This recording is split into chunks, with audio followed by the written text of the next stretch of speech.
500 years of colonial exploitation by one of those democracies, well, it doesn't have the same shiny appeal as those of us in the collective West assume. And therefore, when someone else rolls in with an authoritarian capitalist model, it may in fact have more appeal than many people in this room may think. I remind you, only 88 of the 195 nation-states of the United Nations are classified by Freedom House as full functioning and free and open democratic systems. So friends, these I see as the huge systemic challenges facing all of our democracies. The new technology, the fracturing of the social contract, the balkanisation of news, the epochal change in the underpinnings, philosophical and theological, of values which have been assumed for the functioning of our democracies for so long, and the rise of the new authoritarianism, and frankly, all happening at the same time. And we wonder why we're feeling a bit perplexed. Well, all that's at work. Which brings me to my third and last point to address this evening, which is, and what's happening here in Terra Australis Incognita. That's our home, our country called Oz. Well, there you go. There's a challenge. The reason I've gone through these other factors, though, is that we, like the rest of the democratic systems around the world, are facing these systemic challenges. We're not immune to the ones I've just described, but we also have particular ones, particularly which go to the whole question of the stability of our politics and the stability of our political leadership and the factors impacting on that. What I see as an additional set of factors bearing down on the Australian democratic experience are these. Within our two major democratic political traditions of the centre-left, which I represent, and the centre-right, which others represent, is the rise of what I describe as the new apparatchik generation, what I describe as legions of young Labor and young Liberal political activists, who in their training over the last 20 years or so have been taught that the way to get ahead in politics is essentially to knock off the bloke ahead of you, or the woman ahead of you, or whoever is ahead of you. I was horrified when I first heard in the Labor Party an axiom which said, well, mate, you've got to catch and kill your own. I thought, that sounds brutal to me. But in fact, it's an imbibed principle in how many of our young political generation have been taught, educated, developed, cultivated, inculcated. Not to think in philosophical terms, not to think in policy terms, but to think in pure Machiavellian terms. I don't have a halcyon view that it was once a perfect Athenian, Periclean experience back in Menzies' day, or back in Chifley's day. It wasn't. But the training of this new generation of what I describe as the apparatchik class has been a huge factor, as they are now no longer in short pants. They are very much in long pants. And they very much become the boyos, primarily the boyos, of contemporary senior politics across our country. Which brings me to the second point. Historically, we on the centre-left have had a problem with what we call as factional power brokers. Factional power brokers, essentially non-meritocratic, but those seeking to manipulate a political system, in this case the Labor Party, for particular factional ends or sub-factional ends. And the nature of factions being such that it is not essentially a philosophical proposition or a policy proposition which causes people to cohere around a factional group. It's a way of organising power within a particular political party for power's sake alone. But remarkably, the centre-right have now learnt from us, and the factionalisation of the centre-right I find fascinating. If you look at what's unfolded in recent leadership shenanigans on the part of the Liberals, with the rise and fall of Abbott, the rise and fall of Turnbull, the rise and fall, perhaps, of Morrison, the rise and fall, and maybe rise again of Barnaby and the rest. I mean, these guys have taken what I think has been one of the deep cancers of the Australian Labor Party, incorporated it within the Conservative ranks, and perfected it in a way in which I didn't think was possible. But the problem is it creates a whole new cynical dynamic within the politics of these parties, whereby the public stand back and look with horror at what is unfolding, as if these parties and those who run them are completely deaf to what the country at large aspires for our political process, which is a sober deliberation on the country's, the communities, and the Earth's future. Power brokers, the second problem. Then there is what I call the Australian particular disease, which I call the cult of the opinion poll. I call it a cult. In fact, it's becoming occultish as well in the way in which it's handled and used and abused across our political class. I remember very well as Leader of the Opposition and as Prime Minister and the state of collective angst which would descend every second Sunday evening before the Monday fortnightly news poll would come out. Would it be triumph or tragedy, success or defeat, the beginning of history or the end of history? Is my job on the line, or can I stave it off for another fortnight? Now, everyone in the political class will tell you that we don't pay attention to opinion polls, and a squadron of pigs just flew by. Okay. The bottom line is its ability to turbocharge short-termism within our political thinking is phenomenal. And the cult and culture of the opinion poll, produced on a regular basis, effectively reduces the political class to a point of policy paralysis as the energies go into preserving the leader's position, go into defending against any challenge to the leader's position, whether you're in government or whether you're in opposition. So, the apparatchik class, power brokers, perfected by the Tories, remarkably, and the cult of the opinion poll. So that brings us down to the rules of our political parties. Now, the rules of our political parties, both the Liberals and Labor Party, essentially were inherited from our British precedents.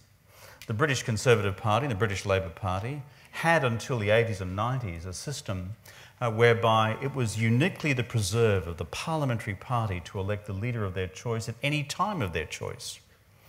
Except that come the 90s, the British Conservatives and the British Labor Party changed their systems to involve a wide ballot of, in fact, not just the parliamentary membership, but the entire membership of their parties as well. But guess what? It's a bit like what happened to Irish Catholicism in this country. That system was snap frozen here and preserved in a way in which the Irish Church today would no longer recognise. Similarly with the Australian political practice, within the Liberal Party and the Labor Party, we snap froze these British systems when, frankly, the Brits then moved on and reformed theirs completely. So by the time I became Prime Minister, and certainly the case still with the Conservative parties, we have rules in our political party which enable a midnight coup to be conducted with 30 minutes notice. And you're off. It's on, sunshine. A bunch of factional power brokers trained in the apparatchik class, using the cult of the opinion poll, wander into your office and say, "It's over, Kev. Sorry, it's not personal." But the bottom line is, other democracies have acted to create massive speed bumps against that contingency arising.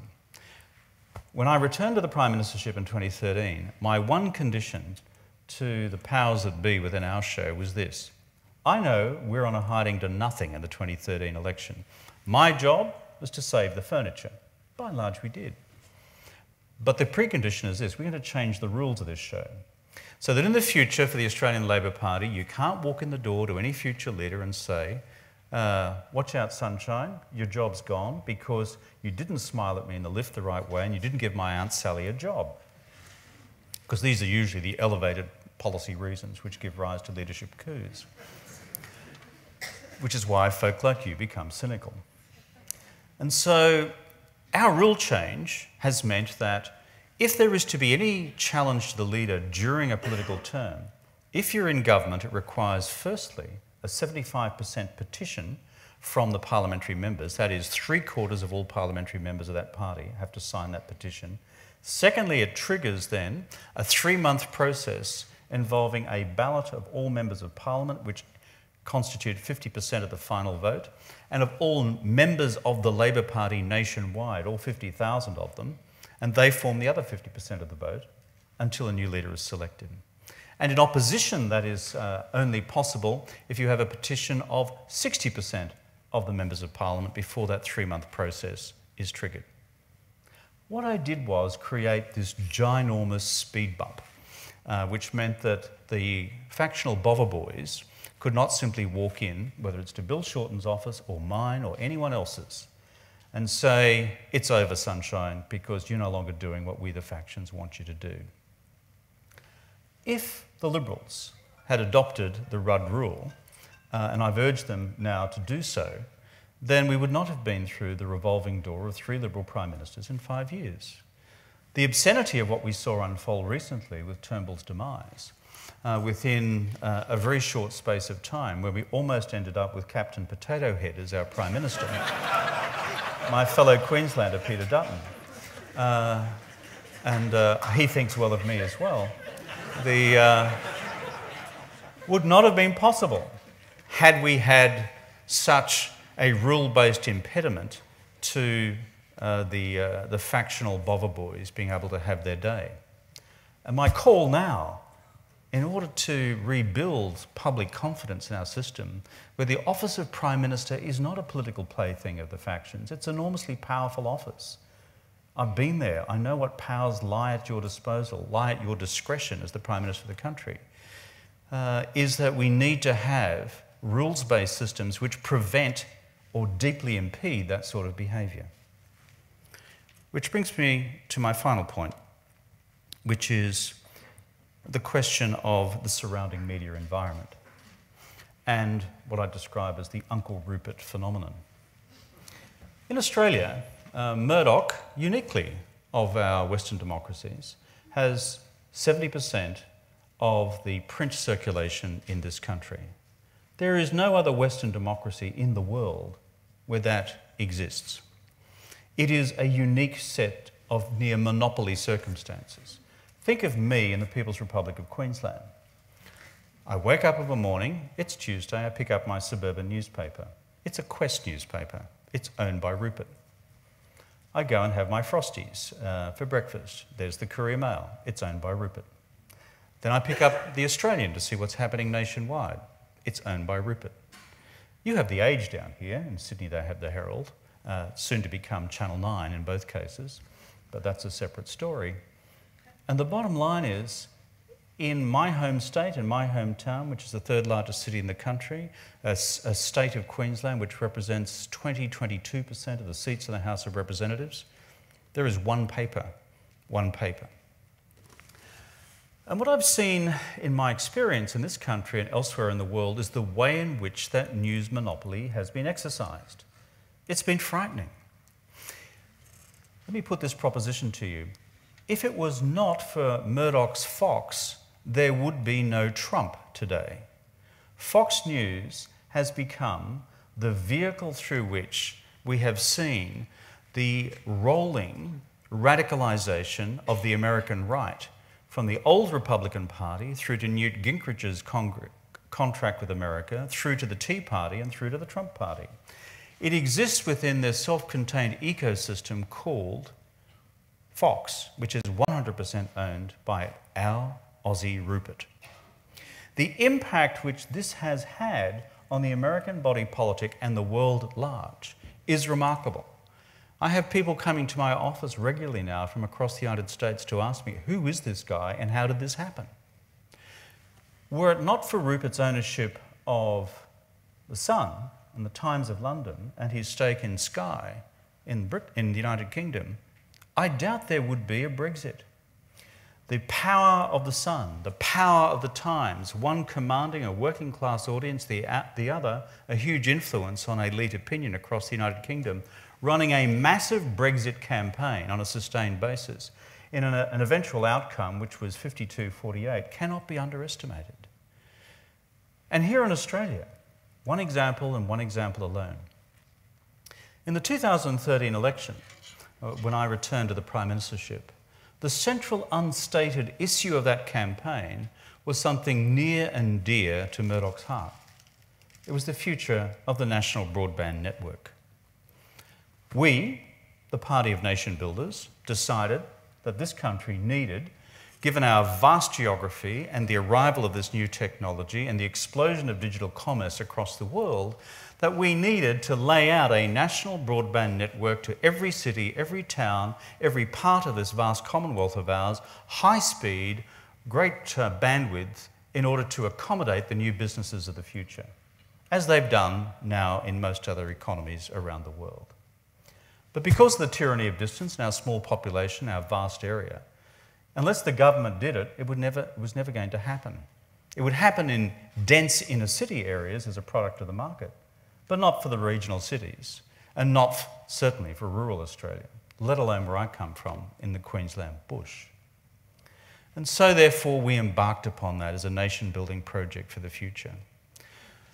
It was to be fibre optic cable to the premises, to your home, to your institution, to your school, to your hospital, to your GP, to everybody.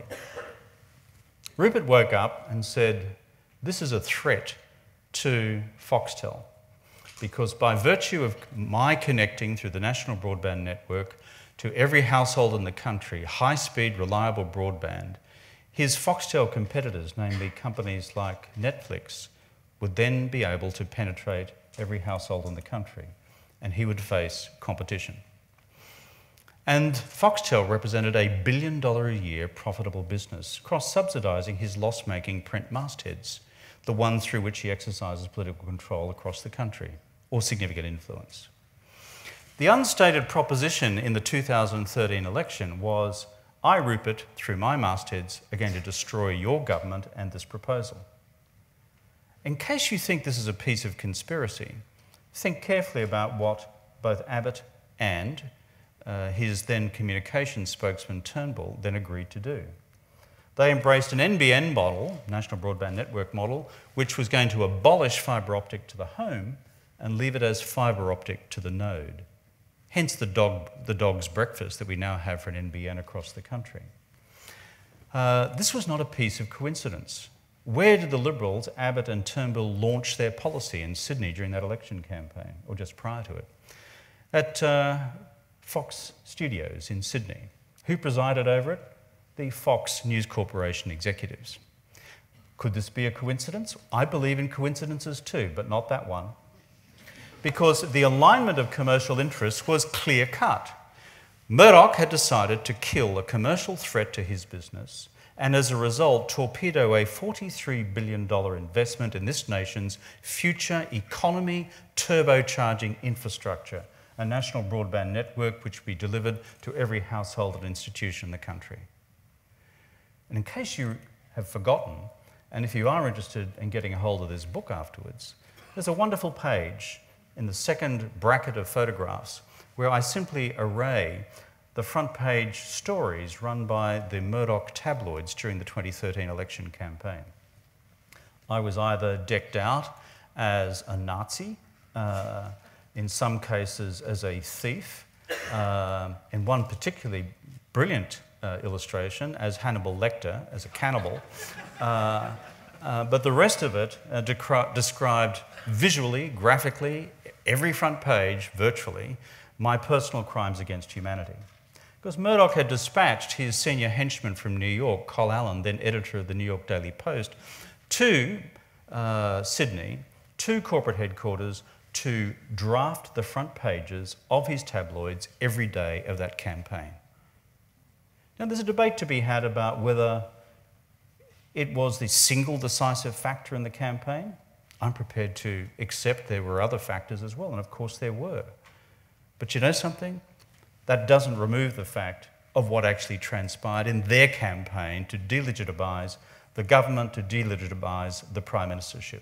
Col Allen's instruction to the editors and senior writers of News Limited in Sydney that day, when he arrived back from New York, was go hard, go rud, and don't let up until this thing is done. I conclude with this. Trace and I, in New York, last year, maybe the year before, as is our custom in America, we went to a 4th of July party with a friend out in Long Island. And the great and the good from Greater Manhattan are out there. And we're in the queue to go and get, you know, your drink or lining up to go into the marquee for dinner. It was a lovely evening. sun was out, the band was playing. It's the 4th of July, celebration of American independence. The guy behind us in the queue heard our very cute Australian accent and said, "You're from Australia?" And to which my wife said, "Yes, we are." I usually say at that point, "I'm from New Zealand." Because you never know where the conversation's going to go. Any Kiwis here tonight? I'm sorry. One of the old Foreign Service tricks, you get into trouble, you say, "I've got to get back to Wellington." Sorry, tradecraft. So Trey said, "Yes, we are." He said, "You must know my best buddy, Carl Allen. He's the editor of the New York Post. He's an Aussie." And Trey said, yes, we know. He's an Australian." He said, "He's a great guy." He said, "You know, he's done some great things for Rupert. He went down to Australia. He was there in 2013, and he was sent on a mission by Rupert to take out that socialist president of yours." To which Trey said, "Really?" And the conversation rolled on. And I wasn't going to upset the apple cart, but he's one of those Americans who kept asking the question, "So what do you do and where are you from?" So in the end, I gave up. I said, "I am that socialist president." My friends, our democracy is under challenge. It is under threat on the question of the future of the Murdoch media and media diversity more generally. That's why I've been calling now for several months for a full royal commission into the abuse of media power by Murdoch, for the prosecution of both political and ideological and commercial interests, with a view to recommendations being made on a new model for media diversity in our country, covering all platforms, not just the print and not just traditional television, but also the social media platforms as well. There's something precious about our democracy. We've got to nurture the garden. But in nurturing the garden, we've got to take out a few weeds as well. And this one is a particularly noxious weed. I thank you for your time.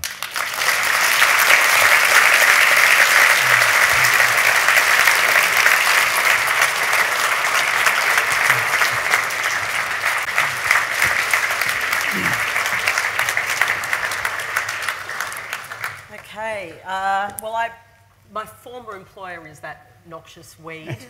Full declaration, I worked for Rupert Murdoch for many years, as you know, Kevin Rudd, because I followed you around in the 2007 campaign when we were both much younger. That's true, and neither of us have changed a bit. Not at all. That was fun, although you used to get us up at like 3 a.m. for 5 cities in a day, so you aged me for about like 10 years in one campaign. But it was exciting. It was definitely an exciting campaign. Do you think you would have been knocked off if you were Prime Minister of New Zealand, by the way? Yeah, something. I don't even know their system for the election of the leader of their respective parties. Of course you do. No, I don't. I actually don't. And so therefore I can't actually easily answer your question. It's a different political system down there. More generally, it's a different political culture. But there's one key fact, is that there is no big Murdoch footprint in New Zealand, and there's no big Murdoch footprint in Canada.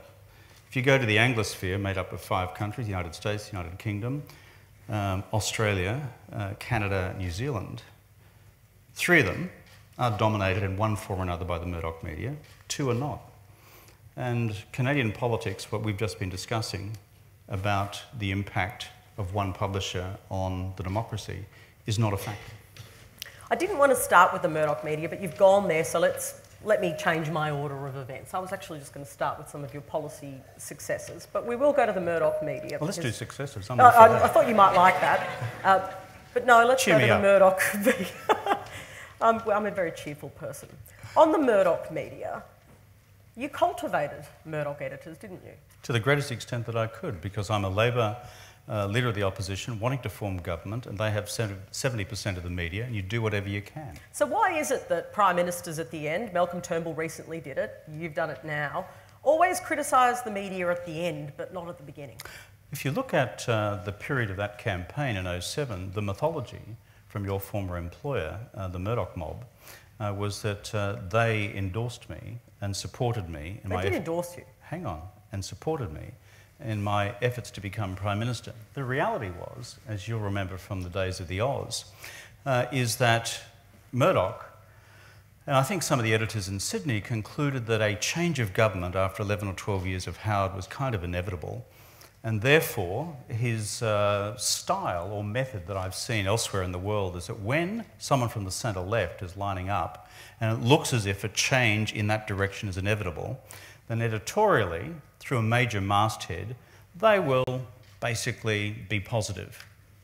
At the same time, throughout 2007, Patricia, the Murdoch tabloids did everything they could to destroy and defenestrate me personally and my wife Therese.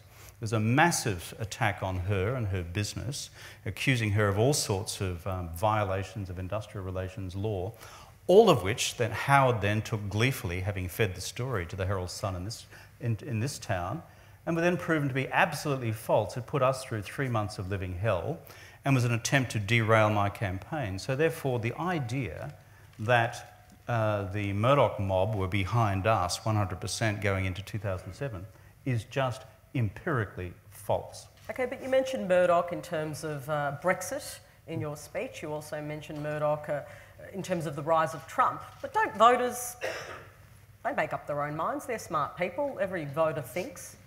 The idea that they're told what to think.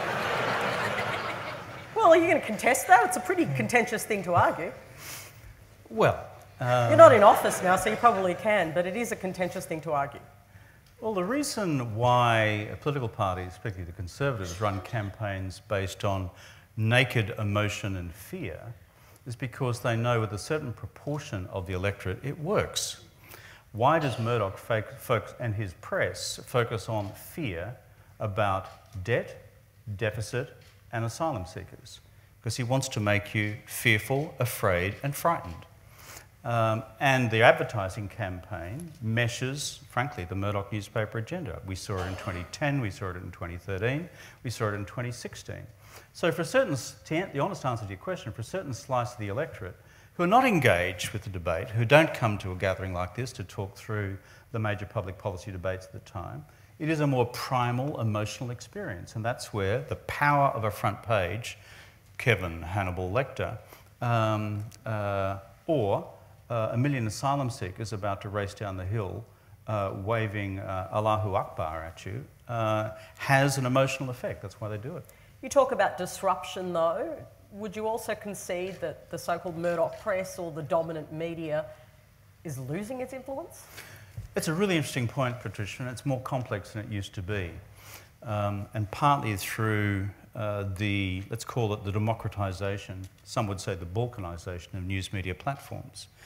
But what I notice still about the power of print media is that Rupert's not dumb. He holds on to these things because they've still got influence. How do they have influence? If you run around this country and do a bunch of radio interviews, and I've been doing a stack in recent days, Sydney here, Canberra, back to Brisbane Vegas on Friday, my hometown. Then what you see sitting in all those FM radio stations is that day's newspapers. And the rip and read effect of, God, we don't have any journalists ourselves, we're just broadcasters, we're just running a radio station, is they pick up the newspaper, the Courier Mail, the Daily Telegraph, and they kind of read that into the day's radio news. It dominates, therefore, or significantly influences the discourse. On voting day, does it have a decisive effect? Open question now, in 2018.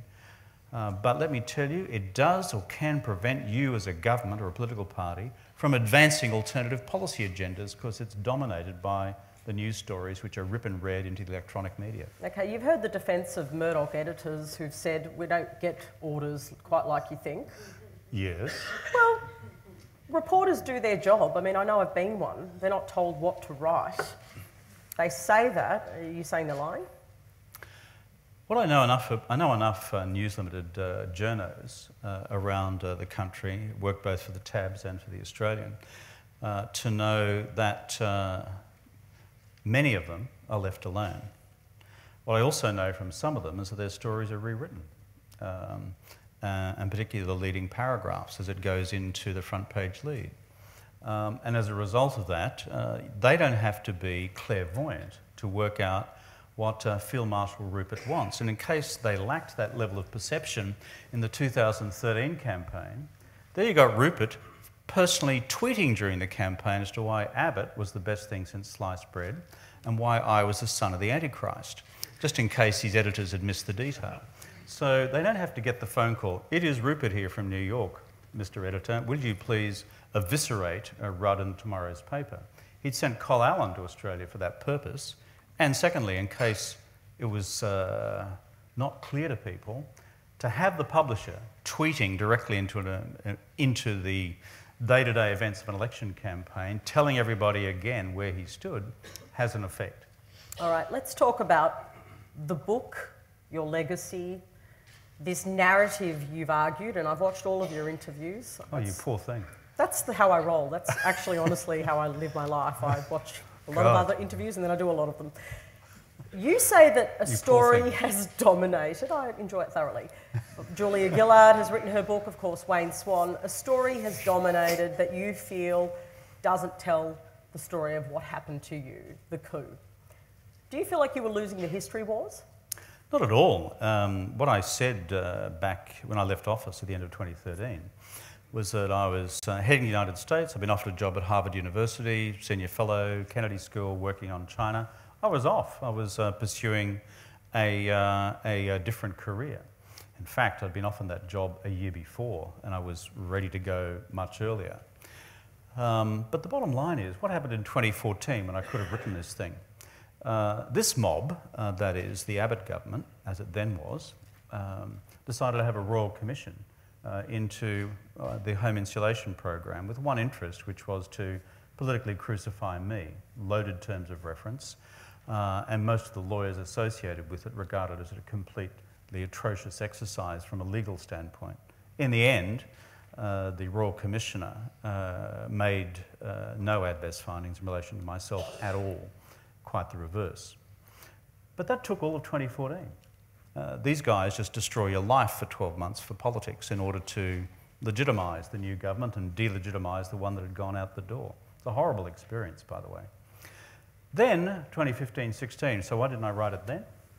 Because both Julia Bishop and Malcolm Turnbull had said to me that the government was going to endorse me as a candidate for the UN Secretary-Generalship. And so in 15 and 16, I ran a campaign around the world in support of that candidature. Malcolm Turnbull had sat in our house in New York, told me he'd back it. I came to Canberra, I sat in his office after he became Prime Minister.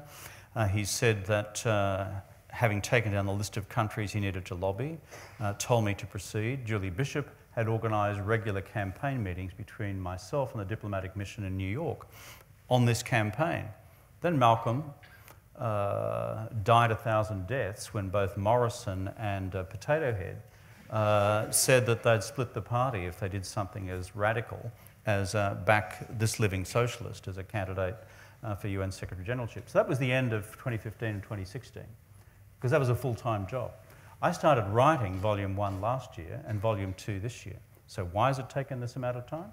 That's the reason. Okay, no, but my question was more about the competing narratives. I know, but you asked me why have I written it now. Let's talk about the narratives, though. I want to go back to the narrative. I've had a fair few other things on my plate. Okay, so external variables. The narrative that this happened very quickly, you contest that very strongly in this book. If anyone hasn't read it here, basically you argue that this actually took a while to cook. 6 months.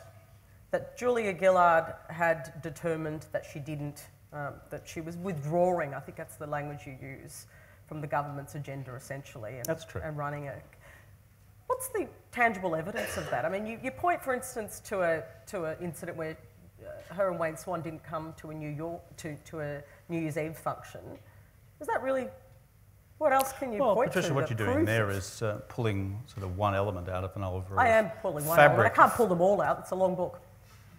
Yes, but over the course of an entire chapter, there is a whole series of events which, when I look back at it through the lens of history, all form part of a pattern. Also, this is the conclusion of Sarah Ferguson, who, for those of you who watched the television series The Killing Season, 3 parts, she spent a year and a half on this thing and interviewed everybody, including those who hate my guts.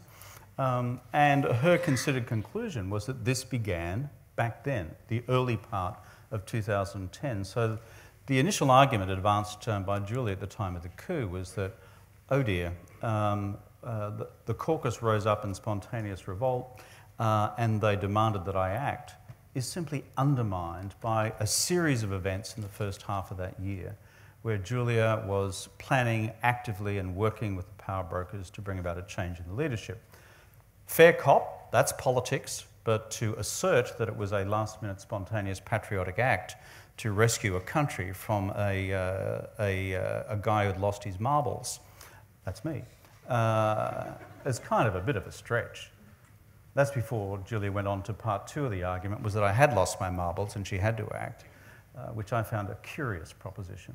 You've known me for quite a while. You may disagree with a lot of what I stand for and what I say in terms of policy, but I don't think anyone's accused me of losing my marbles. No, I don't generally diagnose people's mental. No, nor should the current chair of Beyond Blue, Julia Gillard. But you reveal in this book, and you've been talking about it, that you offered her a Kirribilli-style agreement. Why should she take that? Why would anyone? I mean, they haven't really worked out in the past for others, have they? No, but she was. We're moving into the 2010 election, and I knew, self-evident, that Julia was an ambitious woman and a highly capable one.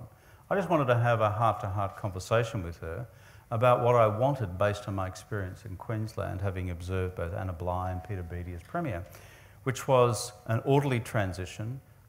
Beattie had been Premier for 2 or 3 terms.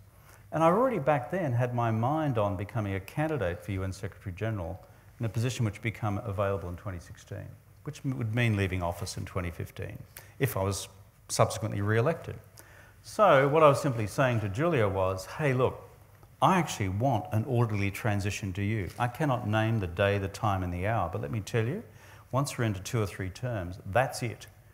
Because A, it's hugely punishing. Remember the global financial crisis, no one's getting any sleep. And B, I've got other things to do. Now, I didn't expect her to sort of sign up for the cause at that point, but the whole point of the conversation was to reinforce what I thought I had conveyed to her from the get-go, that I delighted in her success as a female Deputy Prime Minister of the country. I delighted in appointing a woman as Australia's first Governor-General, Quintin Bryce. I delighted in having the highest representation of women in my cabinet. So I wanted all that to unfold. But she was rowing a different race. Would you have taken that deal if it was offered to you?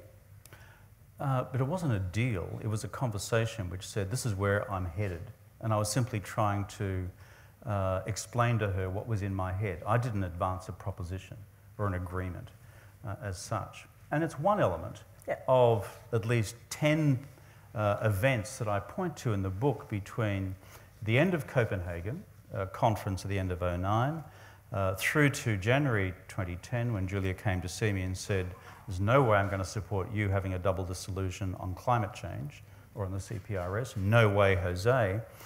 Through to that conversation, the February, several others, and by the time you get to May, the drafting of a speech by Julia, which has subsequently been established by others who were working for her at the time, on what she would say on the day she became Prime Minister.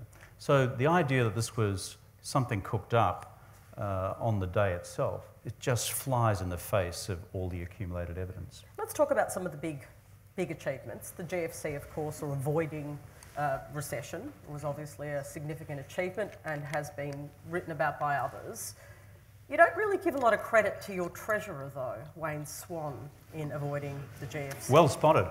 I'm a trained observer. Again, that journalism degree. Is that fair? I understand the Prime Minister had to be hands-on. Obviously, the entire Cabinet had to be hands-on. The Head of Treasury had to be hands-on. I mean, everyone had to be involved in that. But how can the Treasurer not be given more credit? The Treasurer had to be. Because I tried to honestly reflect on all the critical meetings that occurred. The dynamic was Ken Henry, a brilliant civil servant, and a loyal Treasury officer working for both Conservative and Labor governments, led a team which I dealt with every day. And the ideas in terms of when to intervene and what the opportunities were for intervention, the parameters of possibilities, came from Ken. And I'm just saying that's the fact, that's the reality. I could reconstruct it in a different way, but that would not be telling the truth. And when it came to the big decisions about are we going to do X measure or Y measure in terms of the stimulus strategy, that would turn out to be a discussion between Ken and myself. And Ken would give a series of arguments and I'd push back a bit. And I think if you spoke to the cabinet note takers and you look at the record when it's finally unleashed after the 97-year rule or whatever it is, 20-year rule, I think. Yeah. I think you'll see that's kind of reflected in the reality. I just think the Treasury team are probably the unsung heroes. And I work with them day in, day out. I remember sitting with Ken one night in the lodge and we had a fire going in the study there. It's a nice little room. It's where Curtin used to sit during the war worrying about whether the troops would arrive safely, on one troop ship or another. So I always had a sense of history in sitting in that room.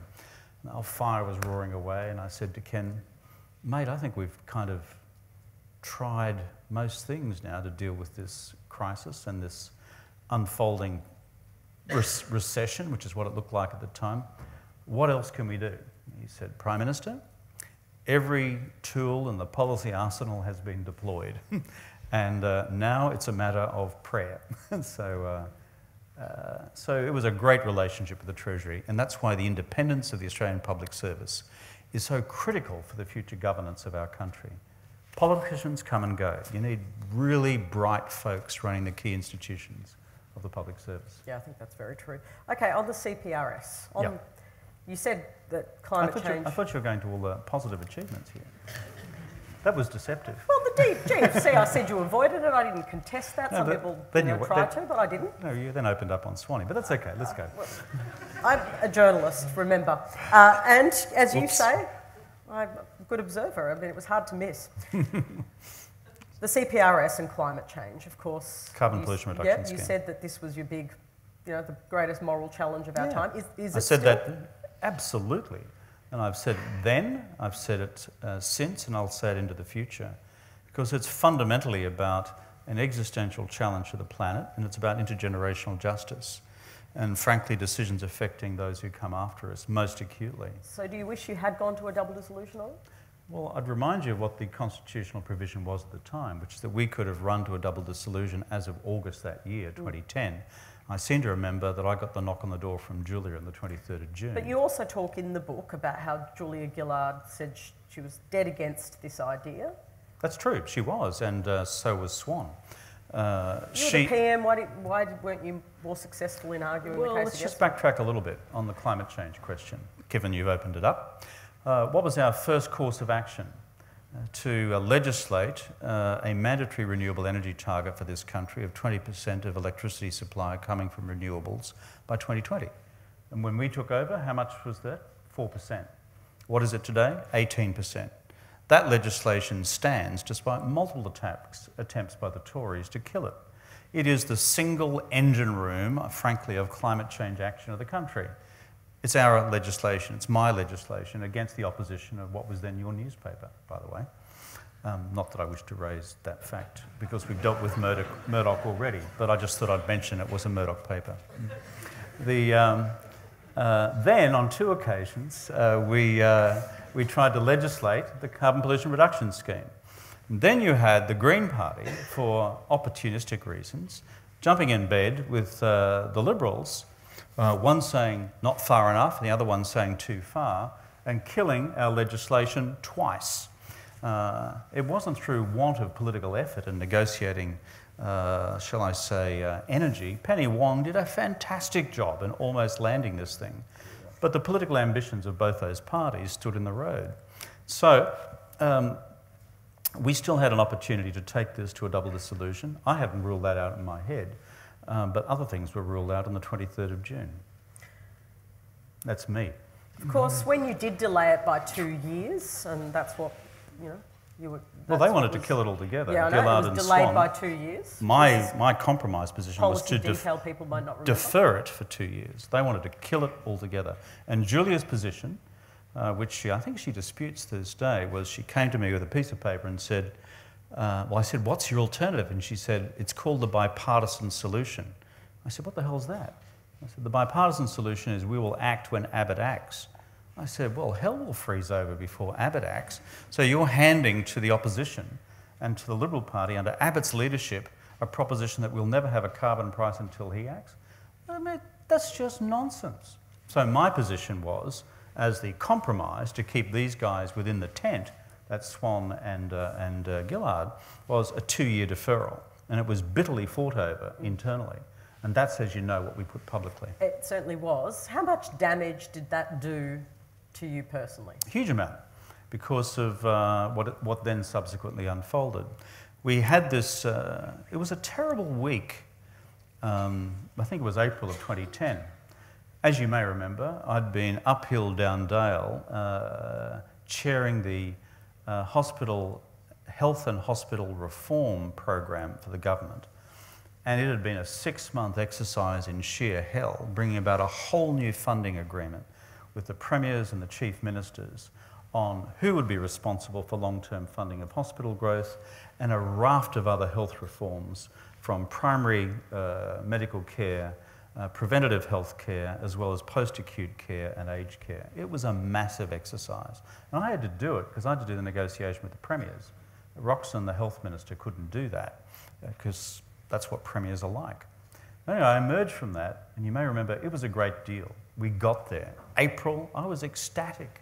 We'd done what I undertook to do prior to the 2007 election, which is to bring about a fundamental reform in the health and hospital system. Then I walk out of that meeting, and there's Swanee and Julia waiting for me saying, "Okay, sunshine, time to kill the CPRS." I said, "What do you mean?" And they said, "Well, we can't afford it in the forward estimates. That is, to budget for it for the subsequent 3 years." And I said, "What do you mean?" I said, "We've got a stalled negotiation with the Tories on this, but, we can still maintain our funding commitment as reflected in the budget's outer years." They said, "No, we can't afford that." And so the process of battering me down then began, concluded the next day, and I reluctantly agreed on this compromise position of a 2-year deferral. But it was to go to full cabinet about a week later, by which time Penny Wong would be back, and we would have the debate again as a full cabinet, because I knew Penny was bitterly opposed to it, and I wanted the full input of all the other colleagues. In between time, the decision was leaked to Lenore Taylor in the Fairfax Press on the front page, and I state clearly in the book, by Julia's office, because that, in the great tradition of politics, fences you in. A decision's out, it's a draft decision, it's not endorsed by the full cabinet yet, but then the question comes for the journalist, once it's on the front page of the Sydney Morning Herald, is, did you reach this decision as a cabinet committee, and you, the Prime Minister, do you back that decision as the head of the cabinet?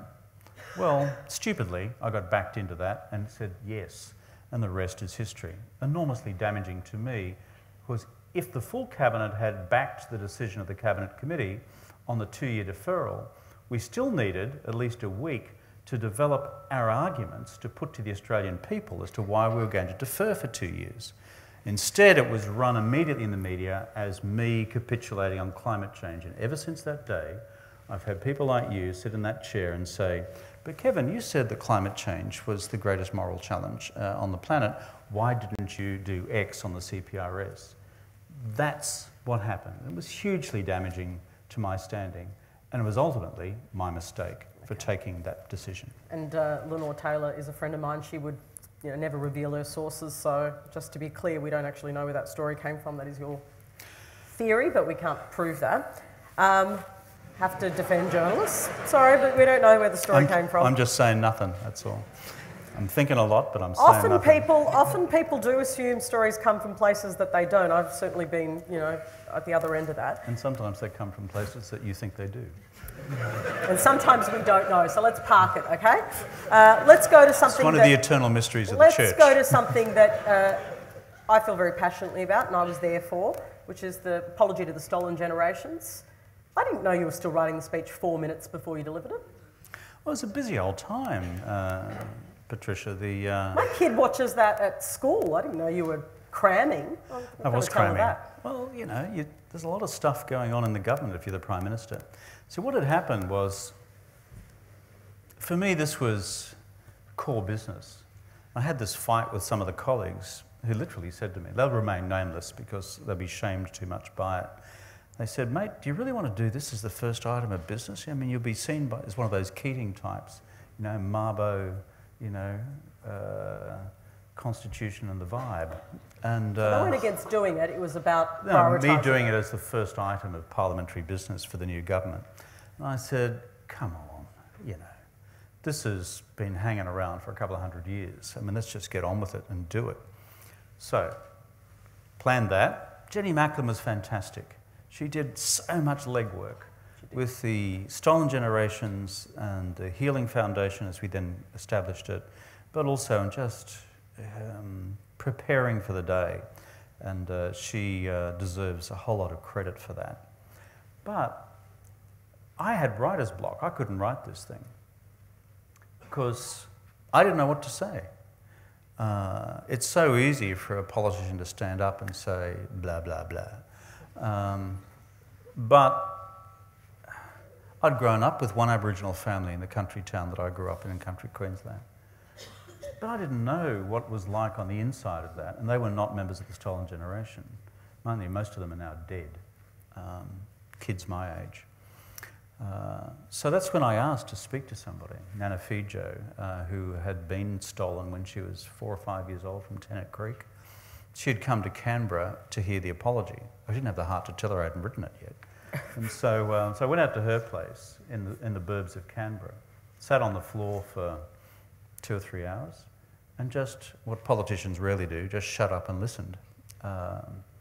And for me, that unblocked the writer's block, because I could hear the voice of a 4-year-old girl being ripped away from her mum. And then I went home and wrote it. Then, just before Apology Day, what else happened? There was a coup, an attempted coup in East Timor, where they tried to assassinate Shana Gusmao and Jose Ramos Horta. It was horrible. And so, as a result of that, we had to... they're going to throw me off the stage in a minute. But after that, we had to do a military deployment straight away to Dili to try and prevent the whole place from imploding. So that took out a couple of days. And so then we're on to the day itself. So I remember, as you say, sitting there, writing this thing, sat up till about 2 or 3 that morning, almost finished it, went to sleep at the desk, and was just feeling like a wreck. And then we'd arranged, Therese was with me and Jenny, and we stood there and welcomed the representatives of the Stolen Generation into the official entrance to Parliament House, which was our idea. And that all took about an hour and a half amidst a sea of tears. And then I had to go back and finish writing this thing because I hadn't got the conclusion done. And by this stage, it's 8:30 for a 9 o'clock start. And then Albo comes in about 10 to 9, says, "Okay, mate, off we go." And he looks down and then he says in a very Albo sort of way, he said, "You haven't finished." But I said, "No, mate, just got." He said, "God, you leave it close." But I was still knocking it round at about 5 to 10 walked in, 5 to 9 walked in, and that's kind of how it was done. Just before I take audience questions, and they should have budgeted 4 hours for us, Ken. Yeah, at least. that's right. Because you talk so much, When one gives me a chance. Last page of your book. Last page of your book, you say you want to reconcile. Yeah. Doesn't this risk reopening some Labor wounds? I mean, for instance, you reveal in the book that Bill Shorten wasn't too crash hot about some of his appointments. He wants to be Prime Minister now. In fact, he could be Prime Minister within 7 months. I think the book, Patricia, is a very gentle treatment of our bill.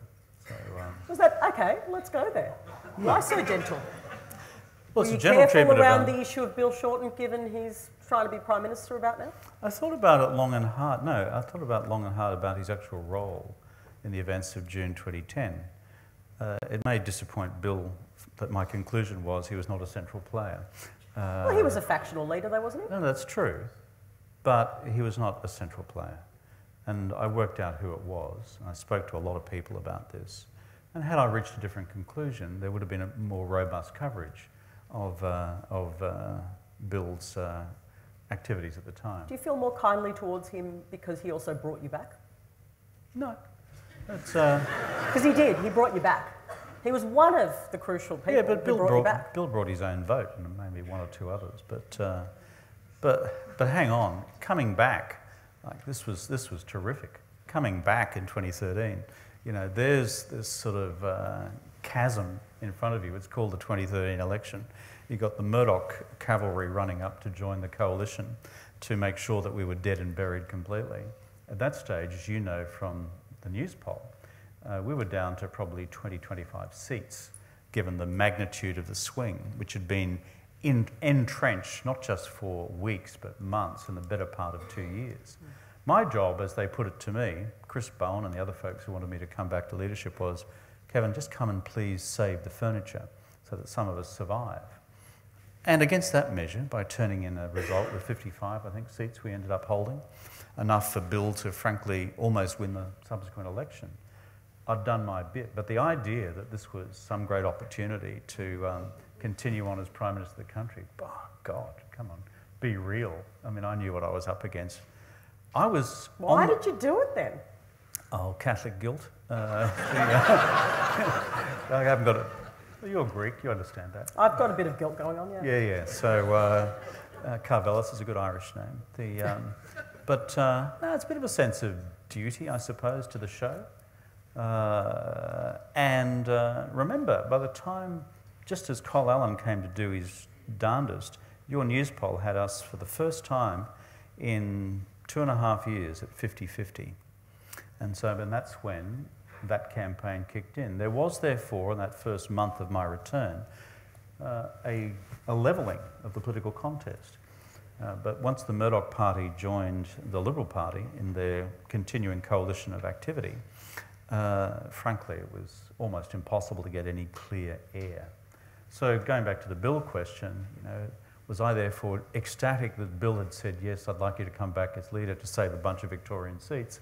No, I just saw it as saving the furniture, and we did. And we changed the rule of the party. You did, and now you're lobbying Julie Bishop to change the rule, and she doesn't seem... Keen. She doesn't seem to think that your advocacy is helpful. She said at my book launch the other day, when I said, the Labor Party's got the Rudd rule, Julie can have the Bishop rule for the Liberal Party. Same thing about the election of leader, complex process, 3 months, yada, yada, yada. She then intervened or interjected in my book launch yesterday in Canberra and said, that's very unhelpful. And I said to Julie, I've never been here to helpful, just to be constructive. So, Well, Kevin Rudd, thank you for speaking to me, but I know that the audience has some questions, so let's begin that process. Who's up first? Don't feel obliged, any of you. No, they're coming. That's right, it's Melbourne. People do that. People love democracy in Melbourne. We've got no problem with democracy in Melbourne. That's right. Home of democracy. Not far from Ballarat. Hi, Kevin. My name's Tully Smith. From Very Ballarat? insightful speech tonight. You mentioned briefly, you touched on, well, not a little bit more than briefly, but you touched on the global financial crisis and your role in the NBN. Kevin, you know, in your term as Prime Minister, though, we saw a lot more nation-building activities take place. We saw things like the NDIS. We saw huge investments in infrastructure, in particular road and rail, things like paternal leave and healthcare. I think that, you know, you are one of the true nation-building leaders this country has ever had. Can we let this guy go on for further? And, It sounds just like my questions. But seriously, on that, 2 points. One, you know, do you think the role of the nation-building Prime Minister is over, given some of the things you touched on with media, news cycle and leadership throws? And two, do you think we as a nation need to have a conversation about the role of former Prime Ministers, a little bit more established, like the role of former Presidents of the United States? The great thing about having so many former Prime Ministers is that we'll soon run out. It'll be my turn again. So it was a joke, okay? It was a joke. So on the first point, look, it's in the DNA of the Australian Labor Party to be in the business of nation building. When I think of the earliest Prime Ministers of this country, Andrew Fisher, for example, Queenslander, the capital of Australia was Melbourne in those days. I mean, the whole idea of establishing a nation, in that stage, 5 million people across this vast continent, I mean, the central role of government. His equivalent of the national broadband network in those days was building the transcontinental railway from here to Perth, a national currency, a Royal Australian Navy. I mean, these were big nation-building projects at the time. I don't think the time has evaporated because there'll be new changes, new challenges to face, like the national broadband network in the future as well. And as for the political, or shall I say ideological opposition, which is this is no role for government, for God's sake, the country's huge and the population is small. We cannot effectively build this nation in the absence of the agency of government. And I'm a pro-market guy. I actually believe in free markets. But if there was no nation building, this country would be without its infrastructure. And I can't see that equation changing for the future either. As for the role of former PMs, my view is as long as they've got something constructive to do and to contribute. I mean, I'm a China guy. We haven't talked about China all night. So I'm trained as a sinologist, as a Foreign Service officer. Teresa and I served in Beijing. The think tank I head in the United States is about the future of the US-China relationship. We deal with both governments in second-track diplomacy. We are in the business of trying to make a public policy contribution to what I think is a critical relationship on security, trade, and on climate change. Now, for me, that's constructive. It's useful stuff to do. I'm sure Malcolm will end up doing something constructive. I'm not so sure about the great wrecking ball of Australian politics, Tony Abbott. Abbott's problem, essentially, is he's unemployable. I mean, you think about it. Who would give him a job? So is it good, therefore, I know I'm being sneaky, is it good, therefore, that, that the government's sending Turnbull to Bali? I don't have a problem with it because, as I reveal in the book, when Malcolm lost the leadership after the, you may remember the Godwin-Gretsch affair, when Utegate, when I was, Malcolm accused him of being corrupt in the Parliament, and he discovered that it was based on a forged email from a disgruntled Treasury officer. Anyway, he lost the leadership. That was in 2009. Malcolm was a bit of a wreck after that. Just announced he was going to leave Parliament. And then, as I say in the book, I actually invited him round to the lodge, to Kirribilli. Offered for him to be the climate envoy. I offered him to be the climate envoy. And he was actively considering it. He then changed his mind, having announced he was leaving Wentworth, and said he was going to stay. So I can't be hypocritical and say that, if I offered him that back then, that it's wrong for him to undertake a role on behalf of Australia today. I'm a little perplexed as to why he may not have taken some of those factors into account when another prominent Australian was interested in being a candidate for another international position. But them's the breaks. Hi, Kevin. Is it okay if I address you as Kevin? Yeah. So, my name is Jennifer. I am a proud student of Trobe University. Good. And I've been quite a supporter since 2007. Hey. Did you have a T-shirt? Sorry? Did you have a Kevin 07 T-shirt? No, unfortunately. Okay, Otherwise, we'll organise you one. We're still making them. I apologise if you are unable to answer this question. However, I recently read an article about gun lobbying. Yeah. And that, so there was a gun lobbying group which had some kind of, had influence in the Queensland State campaign under the Flickr campaign.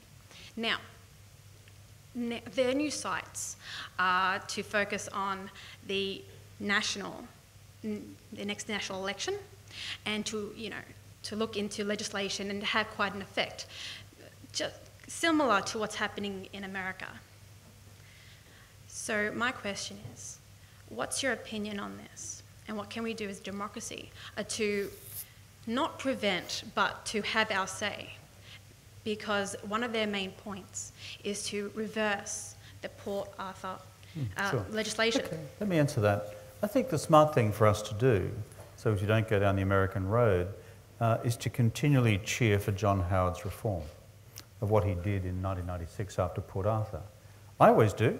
I mean, in America, where I'm in these debates from time to time as well, I've been on Fox, Murdoch's. I haven't worked for Rupert Murdoch for 4 years, but anyway, please continue. Well, I haven't been Prime Minister for 5, but I'm still answering for the Labor Party.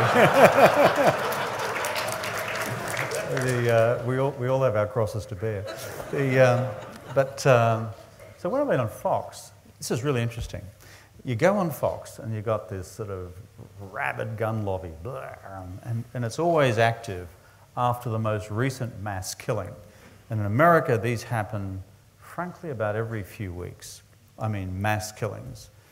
Killings involving 4 or 5 people happen almost, as a matter of routine. But when I go on these programs and say, I fully support the actions by the then Conservative Prime Minister of Australia to ban semi-automatics and put grave restrictions on a whole series of other weapons categories, because we had one mass killing at Port Arthur and the whole country said never again. And so I think there's a real wisdom in us politically getting out there and backing that Howard change in, because it says something to the conservative side of Australia who would be so tempted. By the way, the other argument that I use on Fox News in the United States is this. I grew up on a farm in rural Queensland.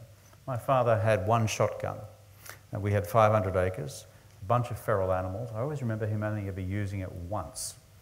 And then I say to the Americans, my father, if you were to say to him that he needed a semi-automatic weapon to control feral animals on his farm, would have said it was unmanly. Not sure my father would have said that, but it worked for an American audience. Anyway, I think we invoke Howard in response to any pressures for change here, and all of us need to dig in on this big time. Because just to add to, sorry. We'll have a chat afterwards. Is that okay? Oh, no worries. Thank you. Thank you. Good. Hi, I'm Lionel. With the CPRS and the Greens not voting for it with you, do you believe that was a strategic error of theirs, or a vote for principle over practicality? And could there have been anything else done to appeal to their tragic loss, if you like, of not taking that forward at the time? I have great trust in Penny Wong. I think she'll make a brilliant foreign minister if there's a change of government next year. Really smart woman, really knows her stuff, and she was a brilliant negotiator, and she was in the Senate. So I entrusted Penny with these negotiations, and she said to me she had pushed this as far as she could in terms of a possible deal with the Greens, and I trust her on that. Why I think it was ultimately just purely opportunistic politics by the Greens is roll the clock along from 2009 to 2010-11, when Bob Brown decided then to back Julia's carbon tax. The carbon tax was a much less rigorous regime in terms of greenhouse gas, or carbon pricing, than was the case with the carbon pollution reduction scheme. So the Greens ended up backing wholeheartedly a much weaker regime than the one that they rejected twice when we put that before the Parliament. So I'd say this, in all sincerity to the Green Party, one of these days you just got to own up nationally to the fact that were it not for your opportunistic opposition in order to bleed Labor votes from the left, from the Labor Party into the Green Party, we'd now be almost 10 years into a carbon pricing regime in this country.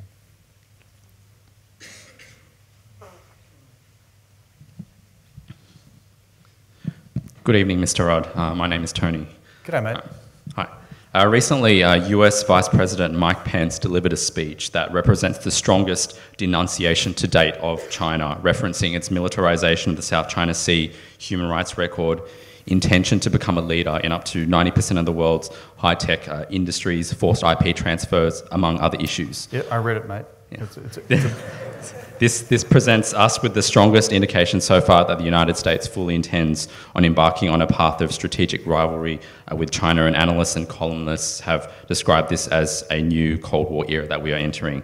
My question is, as Australians, should we be more worried about the more confrontational stance that the Trump administration seems determined to take with regards to China? Yeah, good. It's a huge speech which Pence has made, and it comes off the back of a new US national security strategy last December, US National Defence Strategy in January, the trade war, plus a new defence industry strategy from the administration. And the Pence speech was kind of like the icing on the cake, formally declaring the end of 40 years of strategic engagement between the US and China, and formally announcing the beginning of what they describe as a new era of strategic competition. So, detailed response that I've given to this, if you're interested, is I've just done an article on Foreign Affairs magazine. It's on the website. You can get it. And there's a longer piece on the Asia Society website, which is a speech I gave to the US Naval College at Annapolis about 2 or 3 weeks ago. But in summary, there is a radical change in sentiment in the United States towards China. It's not just Trump, it's bipartisan. It involves business, it involves academia, and it involves non-government organisations as well for a range of different reasons and interests and values. So therefore, the Chinese, I think, correctly have concluded that the season has changed and that we're in radically new strategic territory. My question to the Americans, however, and therefore for Australian policymakers is this: if we're now in a period of competition, strategic competition, what are the rules of the road? For 40 years, we've evolved rules of the road in dealing with between China and the United States.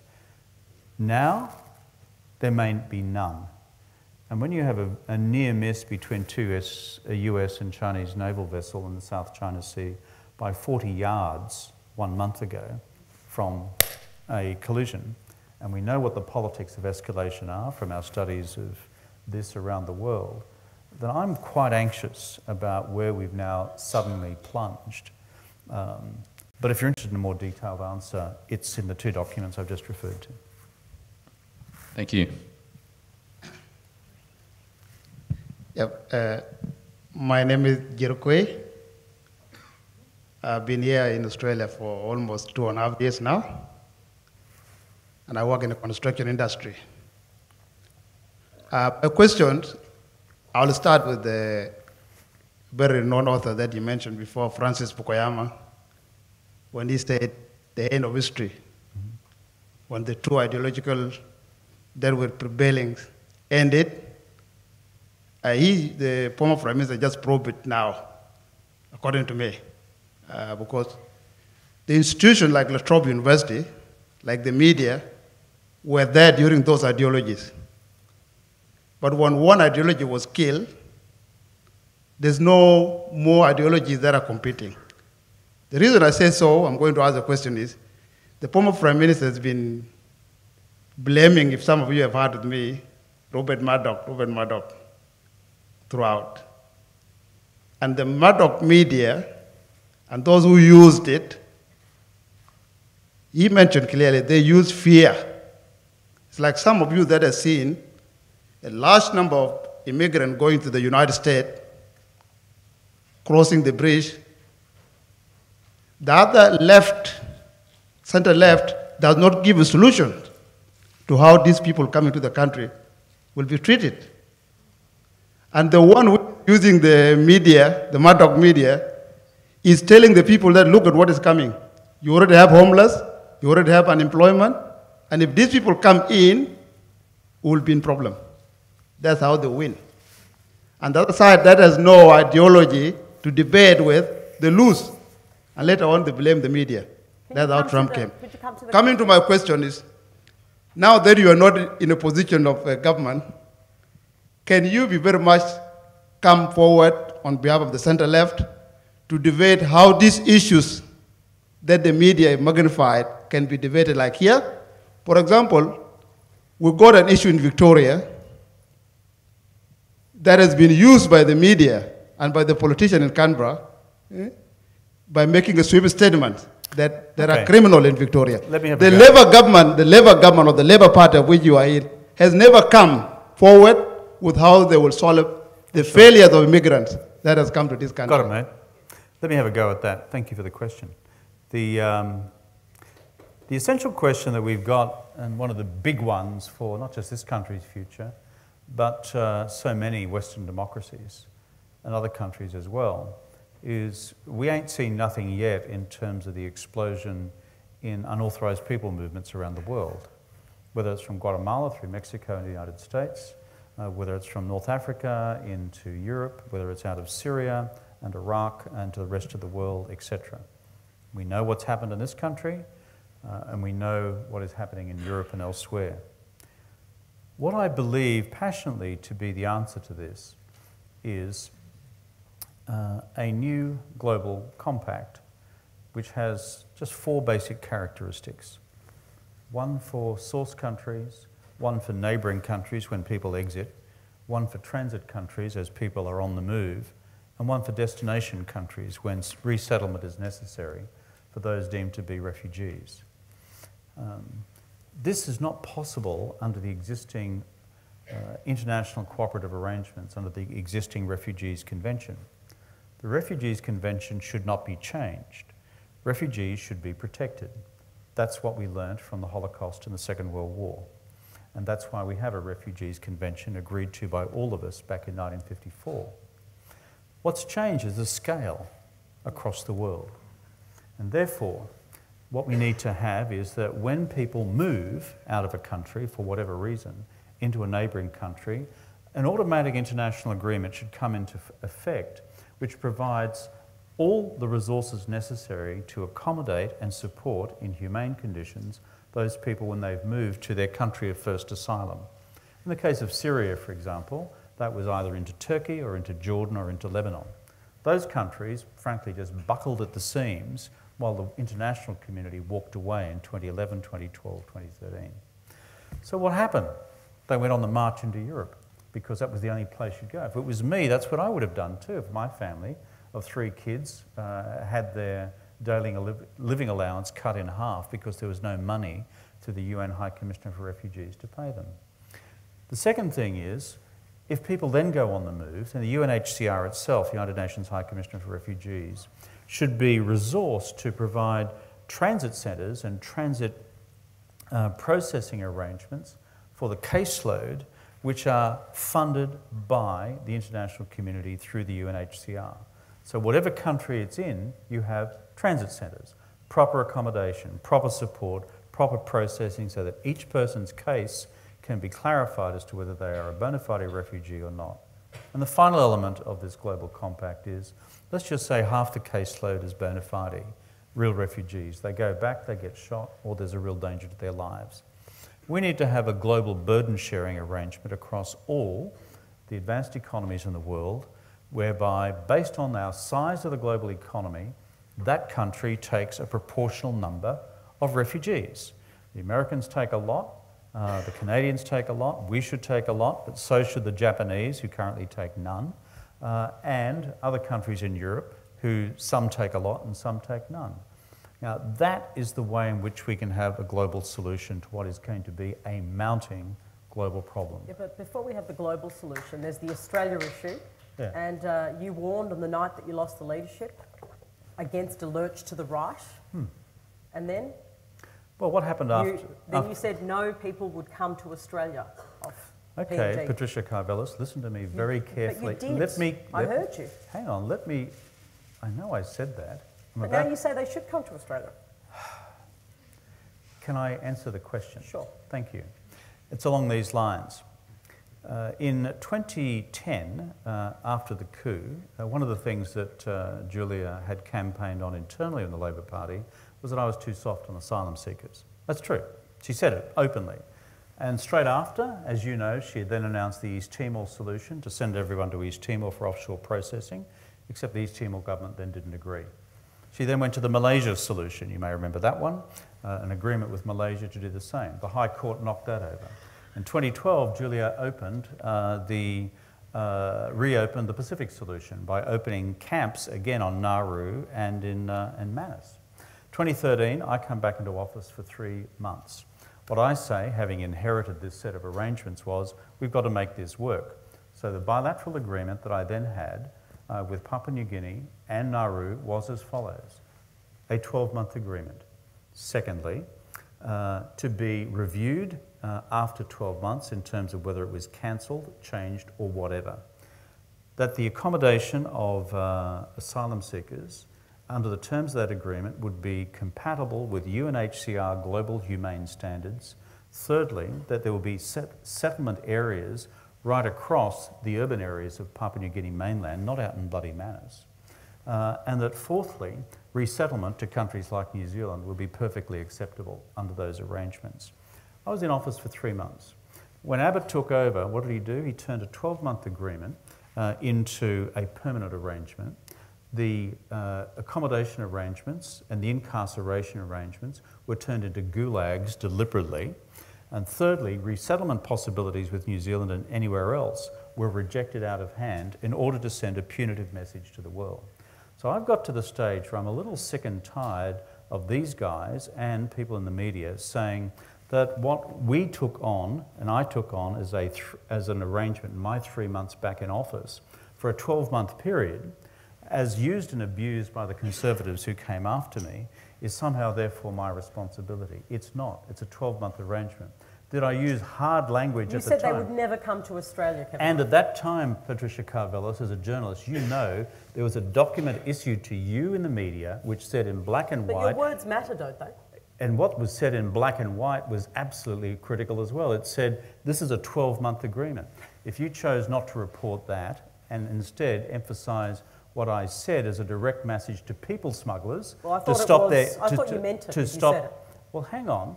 You've got to send a message to people smugglers. What's the other side of this equation? We were losing something in the order of 300 people a month through drownings. And the message I was trying to send out to them was that this was not possible. But in your reporting and that of the media, to simply take that statement in isolation from the text of the agreement and to ignore the text of the agreement is not fair and balanced reporting. And I refuse to take responsibility for that's the Conservatives, use and abuse of that agreement and turning that 12-month arrangement into a bunch of gulags for which they should hang their head in shame. Next question.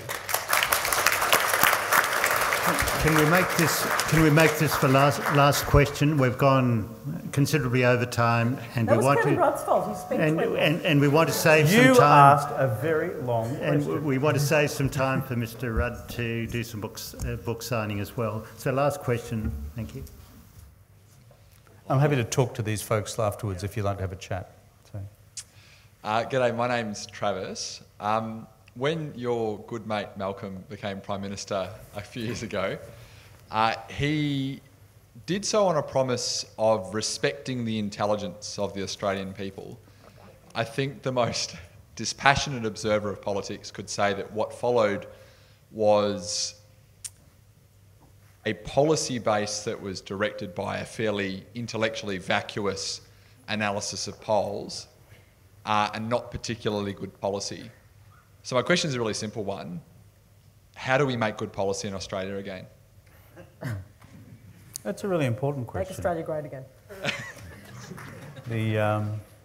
It's a really important question.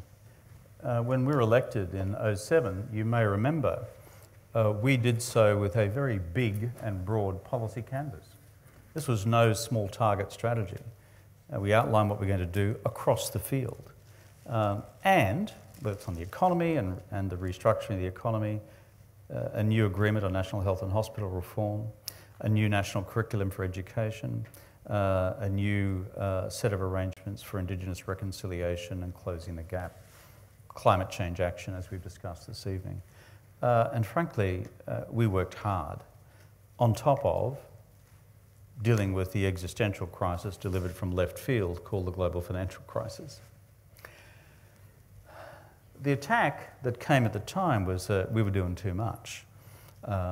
And in a perfect world, you'd love to slow some of that down, but we didn't expect the crisis to hit. As a result, I think what happened was a partial delegitimisation of the political wisdom of running a big policy agenda into an election. Abbott in 2010 stood for nothing. Abbott in 2013, with the Murdoch mob behind him, stood for very little. He promised, I think, one thing in that campaign, which was to bring in his paid parental leave scheme for millionaires, uncapped. That was never legislated. But he actually didn't have to advance an argument. That actually established a bit of a lesson in the body politic about not arguing big policy propositions. Now, where I have some cause for encouragement is that the current Labor opposition is not actually running in direction. They've taken a much bolder approach on public policy development, and you've seen what they've had to say, for example, on the future of negative gearing, the future of housing and asset bubbles within the Australian economy. So if they succeed at the next election, and I have some confidence that they will in forming the next government of Australia, it rebirths the idea of a big policy agenda. My final point to the body politic is kind of this. I just wish Australians generally would get to the stage where people who engage in a serious intellectual public policy debate about real options to deal with our massive challenges for the future on climate, on refugees, on the question of the diversification of the economy, we could do so without people being ridiculed as a bunch of intellectual wankers. I mean, the whole subculture of this country whereby that's all just stuff that the public political process should have nothing to do with, while, you know, Barnaby and Tony Abbott go the biff because that's more entertaining. I mean, it's so demeaning of the country and frankly so destructive of where we need to be as a nation. Well,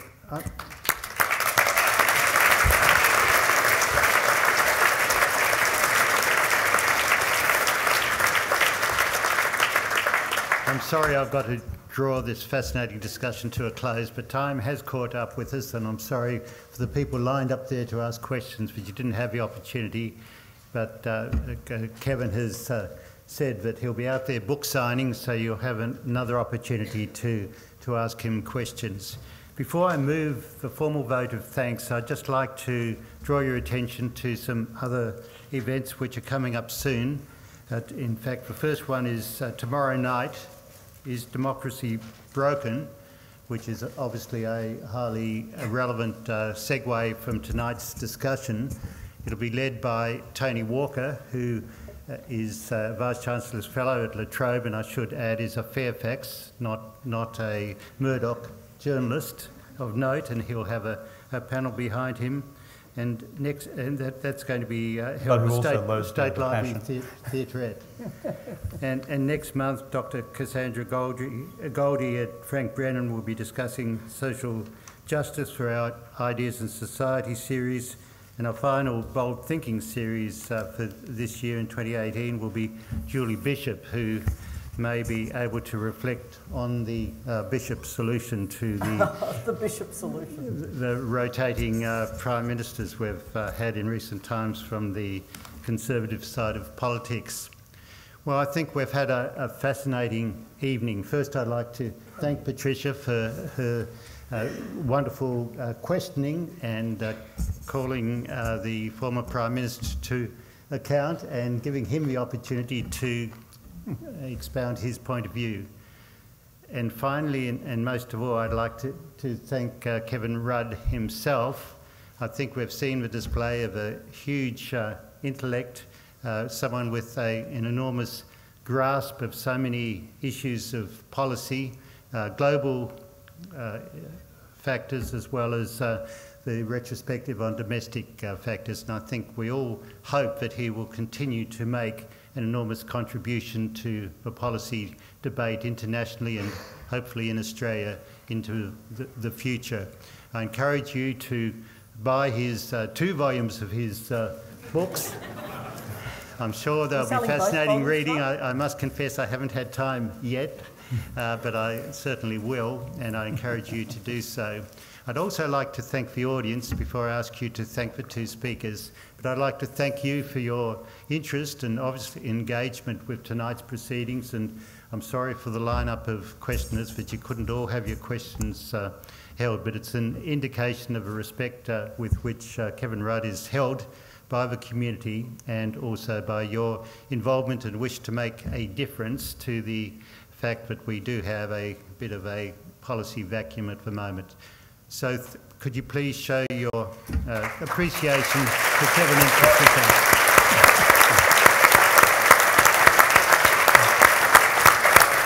Thank you.